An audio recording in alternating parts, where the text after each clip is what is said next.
በዛሬው ቪዲዮ ላይ 9 ህልሞችን እነግራችኋለሁ። የነዚህን ህልሙንና ፍቺውን በሰማችሁና ባወቃችሁ ጊዜ ይህንን ቪዲዮ ላይክ እንድታደርጉ ጠይቃችኋለሁ።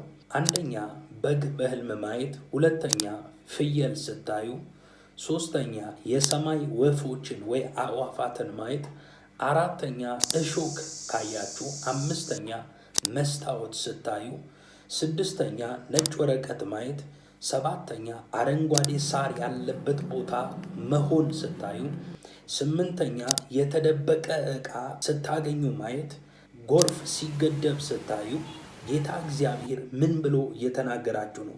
ይህንን ቪዲዮ ስትጀምሩ ላይክ በማድረግ እንድትጀምሩና ኮመንት እያደረጋችሁ ለወዳጆቻችሁ ሼር እንድታደርጉ፣ አዲስ የሆናችሁ ሰብስክራይብ እና የደውል ምልክቷን እንድትጫኑ እስከ መጨረሻው እንድትከታተሉ ጠይቃችኋለሁ። አሁን ወደ ህልሙና ወደ ፍቺው እንሄዳለን።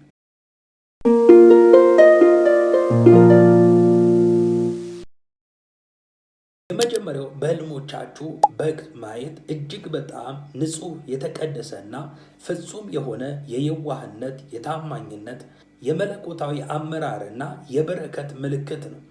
በግ በመጽሐፍ ቅዱስ ውስጥ በተደጋጋሚ ከተጠቀሱና እግዚአብሔር ከልጆቹ ጋር ካለው ጥልቅ ግንኙነት ጋር በቀጥታ ከሚገናኙ ህልሞች መካከል ወይንም እንስሳቶች መካከል የመጀመሪያው በግ በአማኞች ይመሰላል።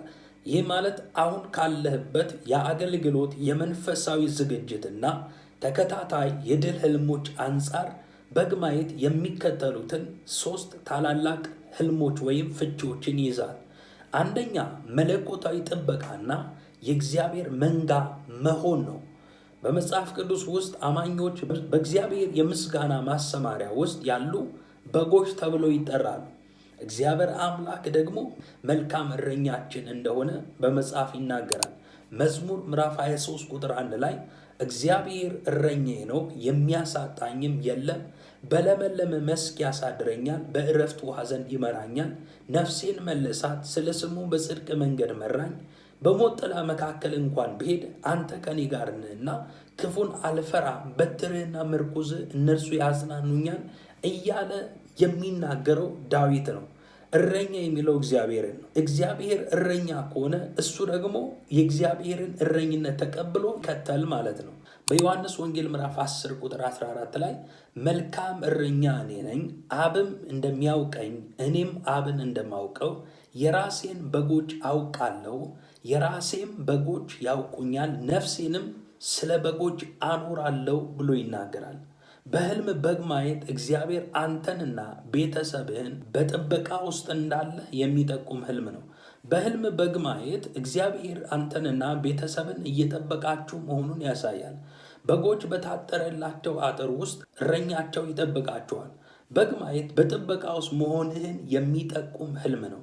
ሁለተኛ ደግሞ የየዋህነት የሰላምና የትህትና መንፈስ ነው። በግ ተንኮል የሌለበት የማይዋጋና ድምፁን አጥፍቶ እረኛውን የሚከተል የዋህ እንስሳ ነው።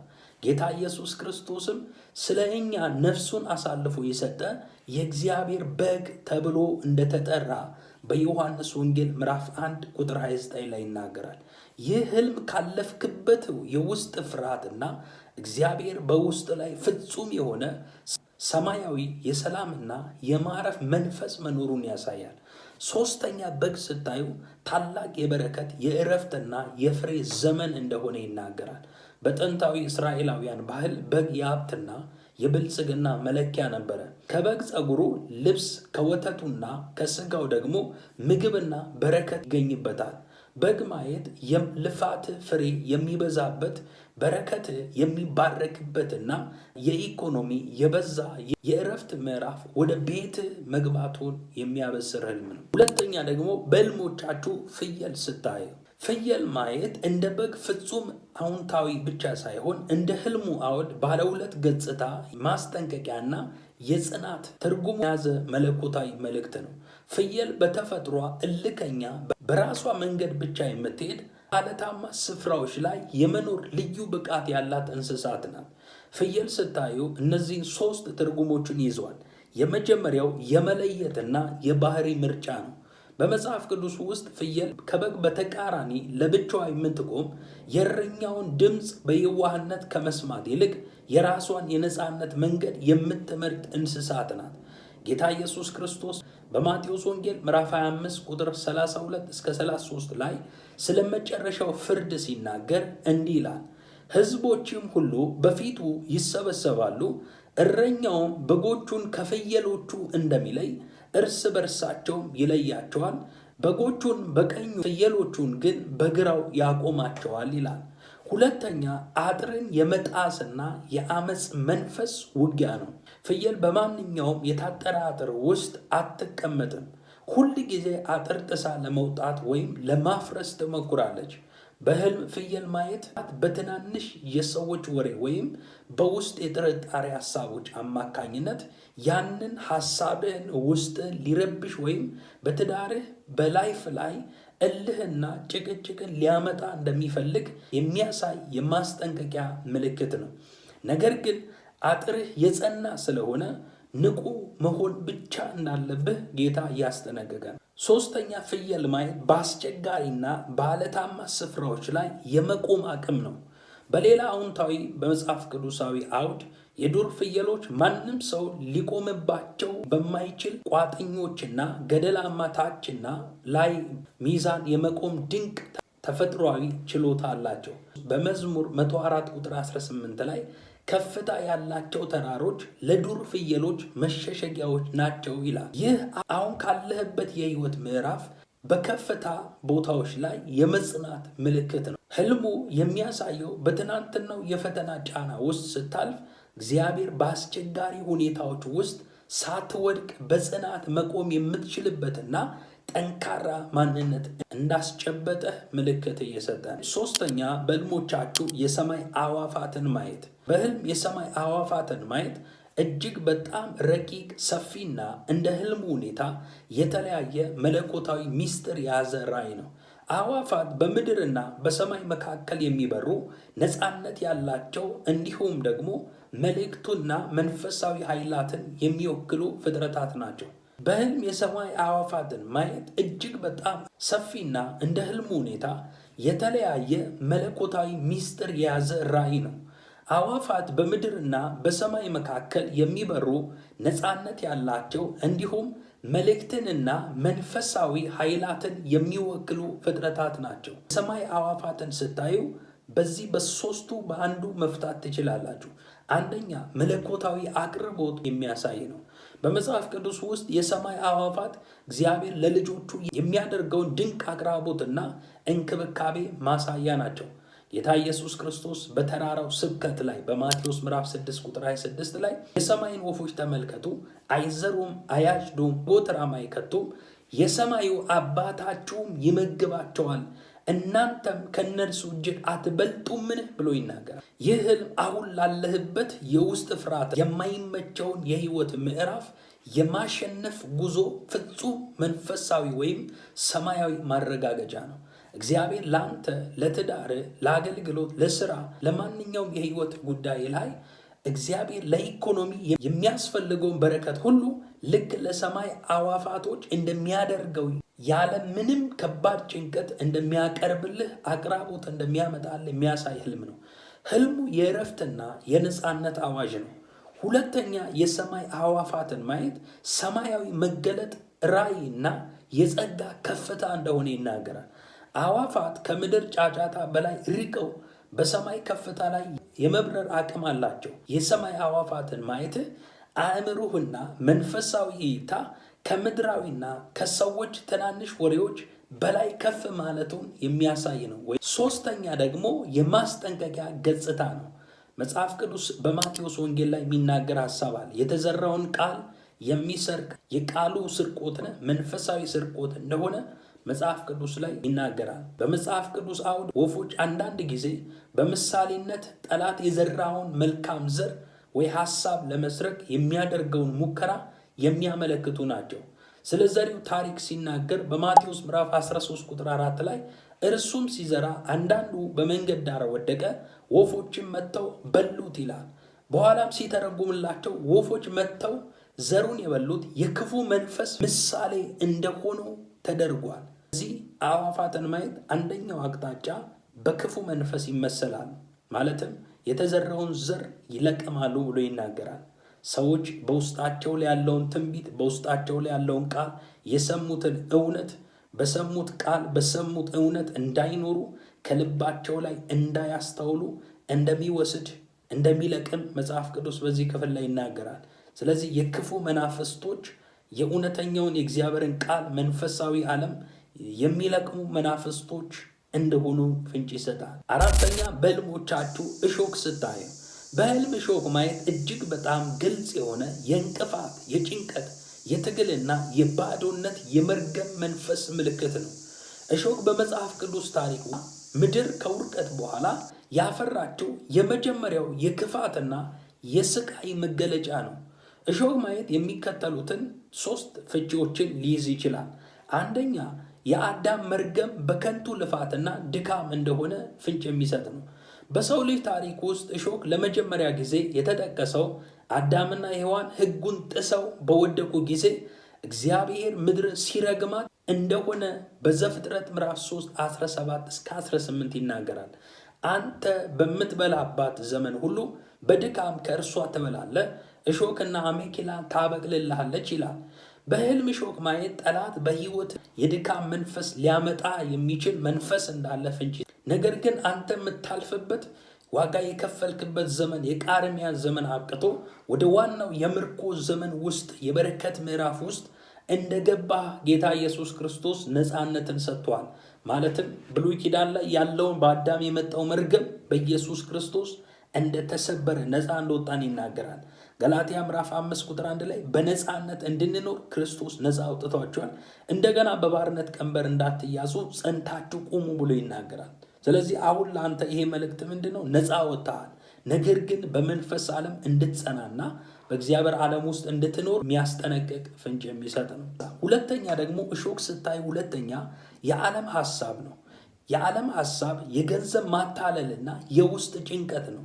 እሾክ በመጽሐፍ ቅዱስ ውስጥ ሰውን የሚወጋ ሰላም የሚከለክልና በውስጣችን የተዘራው መልካም ነገር የሚያንቅ የጭንቀት ምሳሌ ነው። ስለ ዘሪው ታሪክ ሲናገር ደግሞ በማቴዎስ ወንጌል ምዕራፍ 13 ቁጥር 22 ላይ ኢየሱስ ክርስቶስ እንዲህ ብለዋል። በእሾህ መካከል የተዘራው ቃሉን የሚሰማ ነው። የዚህም ዓለም ሐሳብና የባለጠግነት መታለል ቃሉን ያንቃል፣ ፍሬያማም እንዳይሆን ያደርገዋል ይላል። ይሄ ማለት በዚህ ዓለም ሐሳብ መታለል ይላል። ያችሁ እሾክ ስታዩ በዚህ ዓለም ሐሳብ መታለልና መሸወድ ነው። ከዚህ የተነሳ የተዘራው የእግዚአብሔር ቃል የትንቢቱ ቃል እንዳይፈጸም እንቅፋት የሚሆን ነገር እንዳለ ፍንጭ እየሰጠ ነው። ይህ ህልም አሁን ካለህበት የውስጥ ፍርሃት ውጊያ ጋር በቀጥታ ይገናኛል። ጠላት በአእምሮ ውስጥ ፍርሃትን በመዝራት እግዚአብሔር የሰጠህን ሰላም በዚህ ዓለም መታለል ሊያንቅብህ ፍሬ እንዳታፈራ ሊያደርግ እንደሚችል ጌታ እየጠቆመ ነው። ይህ ህልም የሚያሳየው ሙሉ በሙሉ የእግዚአብሔር ዓለም ውስጥ እንድትገባና በሰላም በእግዚአብሔር ዓለም እንድትቀጥል የሚያሳይ ነው።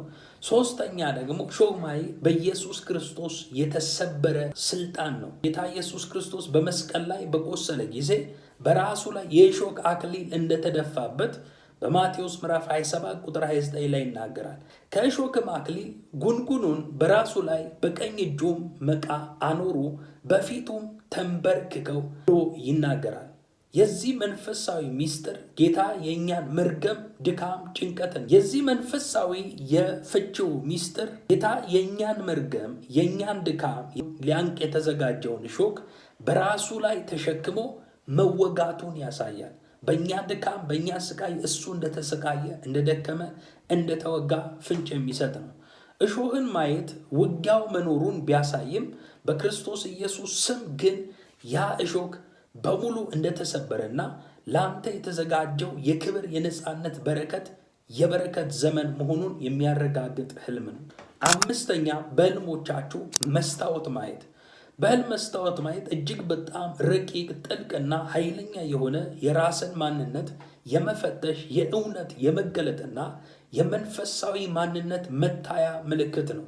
መስታወት የሰውን የእውነተኛ ገጽታ እንከንና ውበት ደብቆ ሳያስቀር ፊት ለፊት በግልጽ የሚያሳይ መሳሪያ ነው። የፈለገ እንከን ፊት ላይ ቢሆን መስታወቱን ስታይ ያለውን ነገር ጎልጉሎ የሚያሳይ ነው፣ በግልጽ የሚያሳይ ነው። መስታወት ማየት የሚከተሉትን 3 ታላላቅ ሚስጥራቶችን ሊያመለክት ይችላል። አንደኛው የእግዚአብሔር ቃልና የህሊና ንጽህና ነው። በአዲስ ኪዳን ውስጥ መስታወት በቀጥታ ከእግዚአብሔር ቃል ጋር ተመስሎ ቀርቧል።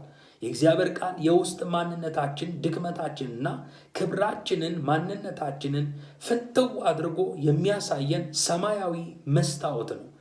በያዕቆብ ምዕራፍ 1 ቁጥር 23 እስከ 24 ላይ እንዲህ ይላል፣ ቃሉን የሚሰማ የማያደርገውን ቢኖር የተፈጥሮ ፊቱን በመስታወት የሚያይን ሰው ይመስላል። ራሱን አይቶ ይሄዳልና ወዲያውም ምን መስሎ እንደነበረ ይረሳዋል ብሎ ይናገራል።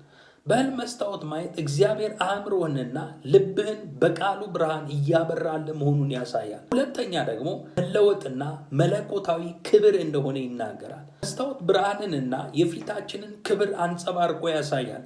እኛ ወደ እግዚአብሔር ስንመለከት ክብሩ በላያችን ላይ እንደሚያንጸባርቅ ያሳያል። ሁለተኛ ቆሮንቶስ ምዕራፍ 3 ቁጥር 18 ላይ ሐዋርያው ጳውሎስ እንዲህ ይላል፣ እኛም ሁላችን በመጋረጃው በማይከደን ፊት የጌታችን ክብር እንደ መስታወት እያብለጨለጭን መንፈስ ከሚሆን ጌታ እንደሚደረግ ያን መልክ እንመስል ዘንድ ከክብር ወደ ክብር እንለወጣለን ይላል። ይህ ህልም የሚያሳየው እግዚአብሔር መስታወት ስታይ ከክብር ወደ ክብር መለወጥና መለኮታዊ መገለጥ ወይም ክብር ነው። ይህ ህልም ካለፍክበት የልፋት ዘመን አብቅቶ አሁን ማንነትህን፣ ላይፍህን፣ ህይወትህን ከክብር ወደ ክብር እየተለወጠ መሆኑን ያሳያል። ሶስተኛ መስታወት ስታዩ ጥልቅ የሆነ የትንቢትና የመገለጥ ጸጋ መኖሩን ያሳያል። በአንደኛ ቆሮንቶስ ምዕራፍ 13 ቁጥር 12 ላይ ዛሬስ በመስታወት በድንግዝግዝ እንደምናይ ነን፣ በዚያን ጊዜ ግን ፊት ለፊት እናያለን። ዛሬስ ከእውቀት ከፍዬ አውቃለሁ፣ በዚያ ጊዜ ግን እኔ ደግሞ እንደታወቅኩኝ አውቃለሁ ይላል። እግዚአብሔር በትውልድ ፊት እንደ መስታወት እውነትን የምታሳይበትን፣ ሰዎችን በጥበብ የምትመዝንበትን ጥልቅ የመገለጥ ጸጋ በአእምሮ ውስጥ እንዳስቀመጠ ይገልጥልም ነው። ስድስተኛ ነጭ ወረቀት በህልም ማየት። በህልም ነጭ ወረቀት ማየት እጅግ በጣም ንጹህ ትንቢታዊና ፍጹም የሆነ የአዲስ ምዕራፍ መጀመር፣ የነፃነት የመለኮታዊ ዕቅድና የጽሕፈት የቃል ኪዳን ምልክት ነው። ወረቀት ሐሳብን፣ ታሪክን፣ መመሪያን ለትውልድ ማስተላለፊያ የከበረ መሳሪያ ሲሆን ቀለሙ ነጭ መሆኑ ደግሞ የሰማያዊ ንጽህናን የድል ማህተምን የሚያሳይ ህልም ነው። ነጭ ወረቀት ማየት 3 ፍቺዎችን ማየት እንችላለን። አንደኛ የትናንትና ታሪክ መደምሰስና አዲስ ንጹህ ምዕራፍ መጀመር ነው። ነጭ ወረቀት ምንም አይነት የቆሸሸ ጽሕፈት ወይም የትናንትና ስህተት የሌለበት ባዶና ንጹህ ገጽ ነው።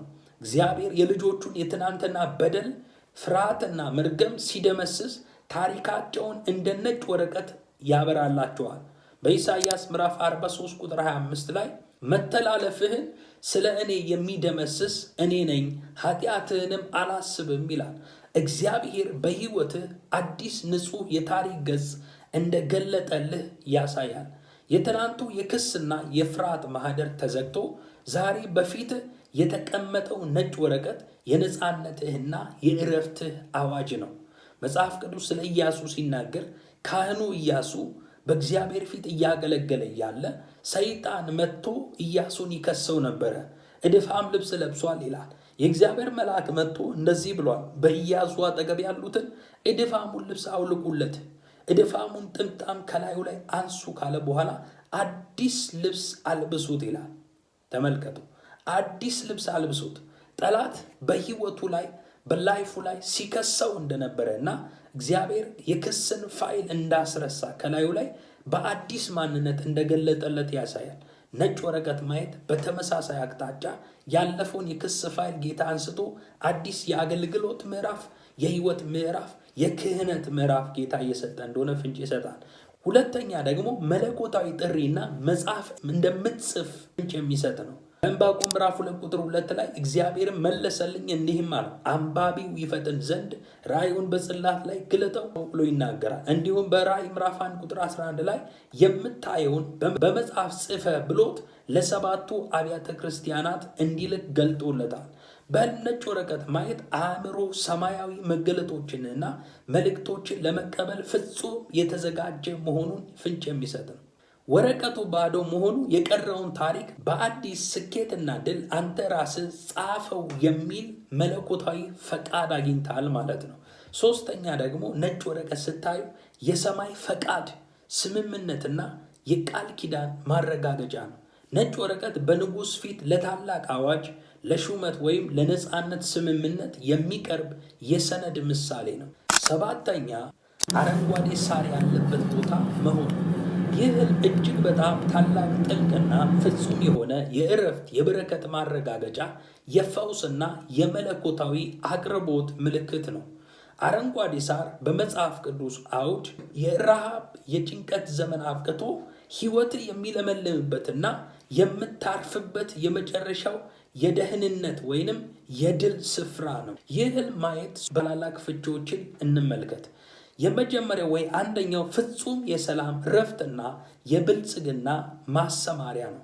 በመጽሐፍ ቅዱስ ውስጥ አረንጓዴ ሳር የእግዚአብሔር ልጆች የውጊያና ከልፋት በኋላ የሚያርፉበት መለኮታዊ ማረፊያ ስፍራ ነው። በመዝሙር ምዕራፍ 23 ቁጥር 1 እስከ 2 ላይ ዳዊት እንዲህ ብሎ ተናግሯል። እግዚአብሔር እረኛዬ ነው የሚያሳጣኝ የለም ካለ በኋላ በለመለመ መስክ ያሳድረኛል ይላል። ይህ ማለት በአረንጓዴ ሳር የለመለመ ስፍራ፣ በዛ ስፍራ እግዚአብሔር ያሳድረኛል። አሁን ስለ መልካሙ ስፍራ ሲናገር ነው ይህንን ስፍራ የሚጠቅሰው። በእረፍት ውሃ ዘንድ ይመራኛል። ሁለተኛ የታደሰ ጤናና የተመለሰ የህይወት ኃይል ነው። ድርቅና ሙቀት የበላው ምድር ዝናብ ሲያገኝ አረንጓዴ ሳር እንደሚያበቅል ሁሉ በመንፈሳዊው ዓለም አረንጓዴ ሳር የፈውስ የህይወት መታደስ ምልክት ነው። ይህ ህልም በተለይ በቤተሰብ ዙሪያ የነበረው የጠላት ውጊያ ተመቶ ፍጹም የሆነ መለኮታዊ ፈውስና የጤና ጉልበት ወደ ቤት መግባቱን ያሳያል። ሶስተኛ አዲስ የምርታማነት የበረከት ምዕራፍ መጀመሩን ፍንጭ ይሰጣል። በኢሳይያስ ምዕራፍ 40 ቁጥር 8 ላይ ሳር ይጠወልጋል፣ አበባውም ይረግፋል፣ የእግዚአብሔር ቃል ግን ለዘላለም ጸንቶ ይኖራል ይላል። አንተ ግን በህልም በደረቀ ሳይሆን በአረንጓዴ ሳር ላይ መሆንህ በእግዚአብሔር ቃል ላይ የቆመው የህይወት መሰረት ፍሬያማ የሚሆንበት ጊዜ ላይ መድረሱን የሚያሳይ ፍንጭ የሚሰጥ መልእክት ነው። ስምንተኛ በህልሞቻችሁ የተደበቀ ዕቃ ማግኘት። ይህ ህልም እጅግ በጣም ታላቅ ድንቅና ጥልቅ የሆነ የሚስጥር መገለጥ፣ የጠፋ ወይም የተቀማ በረከት መመለስና መለኮታዊ እድል ምልክት ነው። በመጽሐፍ ቅዱስ አውድ ውስጥ የተደበቀ ዕቃ ወይም ውድ ሀብት ማግኘት ሶስት የሚከተሉትን ሚስጥራቶችን ሊይዝ ይችላል። አንደኛ የተሰወሩ ሰማያዊ ሚስጥራትና የእውቀት መገለጥ ነው። በመጽሐፍ ቅዱስ ውስጥ እግዚአብሔር ለሚወዳቸውና ልዩ ጥሪ ላላቸው ሰዎች በሰዎች ዘንድ የተሰወሩ ታላላቅ የጥበብና የእውቀት ሚስጥራትን ይገልጥላቸዋል። በኢሳይያስ ምዕራፍ 45 ቁጥር 3 ላይ እግዚአብሔር እንዲህ ይላል፣ በስምህ የምጠራ የእስራኤል አምላክ እግዚአብሔር እኔ እንደሆንኩ ታውቅ ዘንድ በጨለማ ያለውን መዝገብ የተሸሸገውን ሀብት እሰጥሃለሁ ብሎ ለቂሮስ ነግሮታል። ሁለተኛ ደግሞ ጠላት የሰረቀው ወይም የተቀበረ በረከት መውጣትን ያሳያል። ዕቃውን ማግኘት ጠላት ደብቆ የነበረው በረከቱ የተደበቀበት ዘመን ማብቃቱን ያሳያል። በሉቃስ ወንጌል ምዕራፍ 15 ቁጥር 8 ላይ ስለጠፋው ድሪም ሲናገር ስለ አንዲት ሴት ይናገራል።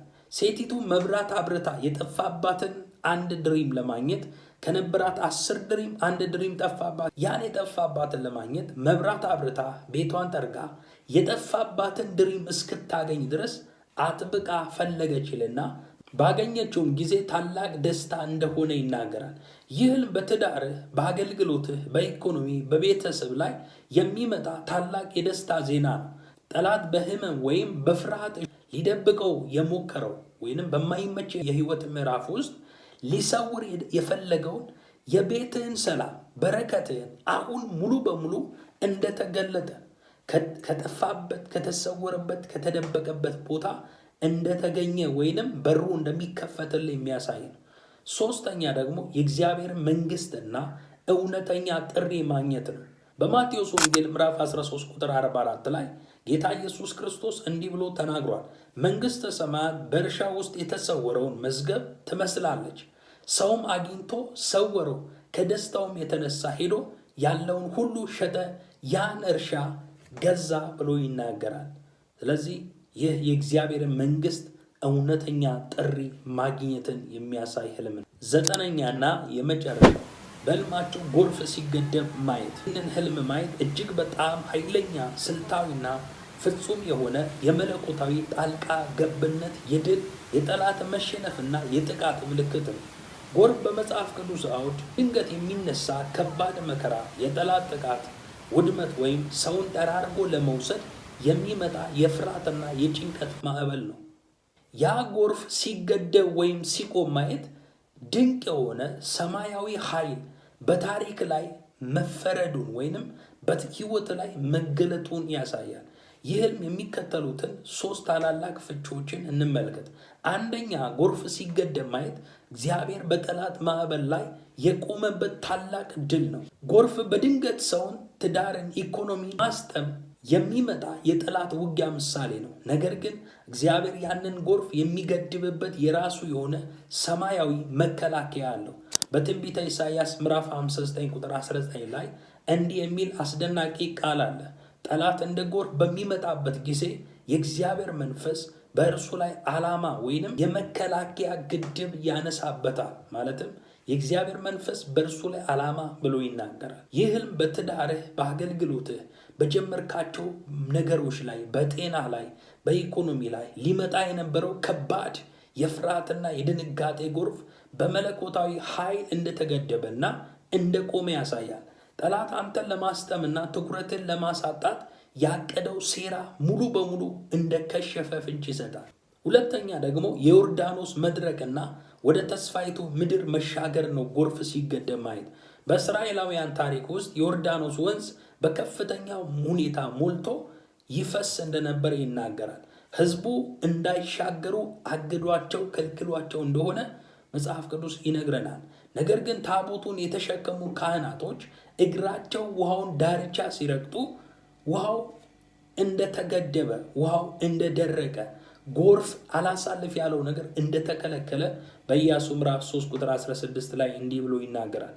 ከላይ የሚወርደው ውሃ ቆመ፣ እስራኤልም በደረቅ ምድር ተሻገረ ብሎ ይናገራል። የእግዚአብሔር ጸጋ ይብዛላችሁ። ይህንን ቪዲዮ ላይክ ካላደረጋችሁ ላይክ አድርጎ፣ ሼር አድርጎ፣ ኮፒ ሊንክ አድርጎ፣ ሰብስክራይብ እና የደውል ምልክቷን ተጫነው። በሌላ ቪዲዮ እንገናኛለን። በቅርብ ጊዜ ውስጥ በዚሁ ቻናል ላይቭ ስትሪም የሚገባ እና የጸሎት ጊዜ ይኖረናል። የእግዚአብሔር ጸጋ ከሁላችሁ ጋር ይሁን። እኔ ወንድማችሁ ፕሮፌት በረከት ነኝ። ተባረኩልኝ። ሻሎም